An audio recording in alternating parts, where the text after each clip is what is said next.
My mom, Allison Ramsey, runs an adult store. One day, I'm so tired that I doze off inside, only to end up accidentally trapped in one of those pleasure beds. When Mr. Palmer from next door walks in, he mistakes me for the store's latest doll and proceeds to pull down my hot pants. I'm going out to pick up some goods. Can you help watch the shop for a bit? The faint sound of Mom's voice reached my ears, and I mumbled a few vague responses before sinking into a deep sleep. I had no idea how long I had been asleep, but when I woke up, I felt that something was off. I was lying face down on the bed, my hands secured with something soft and rubbery, and the bed itself was folded into an unusual position that closely conformed to the curves of my body.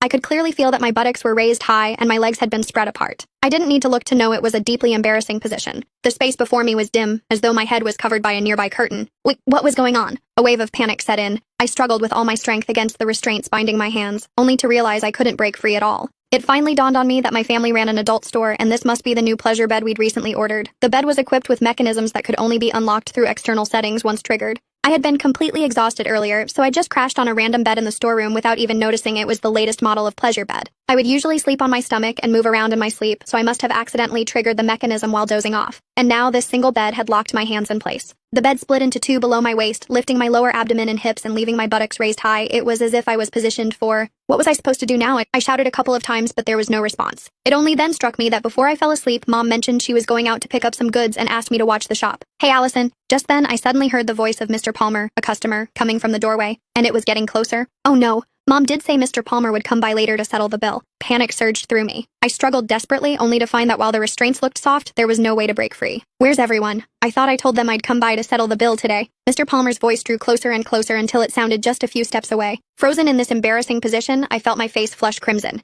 And in my panic, I froze completely, not daring to move a muscle. Is this a new doll that just arrived? Mr. Palmer's words sent my heart leaping into my throat. The next second, I felt a pair of warm, dry hands land on my thigh. They then slowly slid upward until they were inside my hot pants. The weather was sweltering, and when sleeping at home, I naturally dressed lightly. Thus, my hot pants were barely long enough to cover my buttocks. The texture feels pretty good. It's quite realistic and even warm, Mr. Palmer remarked as he fondled me. The bizarre sensation made me clench my teeth, too afraid to make a sound. If anyone were to discover I was being mistaken for a doll, it would be over for me.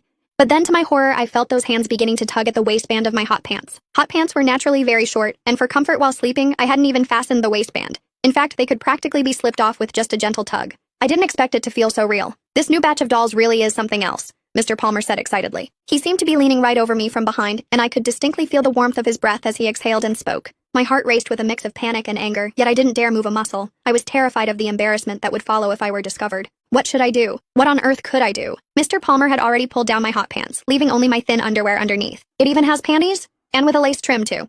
Mr. Palmer's voice grew increasingly excited. He kept stroking my buttocks, and the warmth of his touch made my heart pound wildly in my chest. Suddenly, I felt something warm,